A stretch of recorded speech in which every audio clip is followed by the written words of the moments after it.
اعوذ باللہ من الشیطان الرجیم، بسم اللہ الرحمن الرحیم۔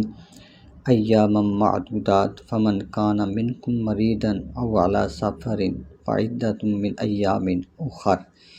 گنتی کے چند دن، ایک ماہ روزے رکھو، پھر جو تم میں بیمار ہو یا سفر میں ہو تو اتنے روزے اور دنوں میں رکھے۔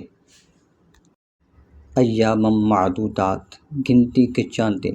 فرض روزے گنتی کے دن ہیں، یعنی صرف رمضان کا ایک مہینہ جو 29 دن کا ہوگا یا 30 دن کا، لہٰذا گھبرانے کی ضرورت نہیں، بلکہ یہ ذہن میں رکھو جس رب نے تمہیں 11 ماہ کھلایا پلایا، وہ اگر ایک ماہ صرف دن کے وقت کھانے پینے سے منع فرما دے اور اس فاقے میں بھی تمہارے جسم و روح، ظاہر و باطن، دنیا اور آخرت کا فائدہ ہو تو ضرور اس کی اطاعت کرو۔ ہاں، حیض و نفاس والی عورت کو تو روزہ رکھنے کی اجازت ہی نہیں، وہ تو بعد میں قضا کرے گی۔ اس کے علاوہ بھی چند افراد ہیں جنہیں روزہ چھوڑنے کی اجازت ہے۔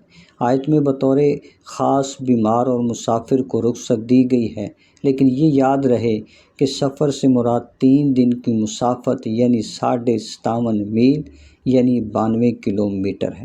اس سے کم سفر ہے تو روزہ چھوڑنے کی اجازت نہیں۔ اللہ عمل کی توفیق عطا فرمائے۔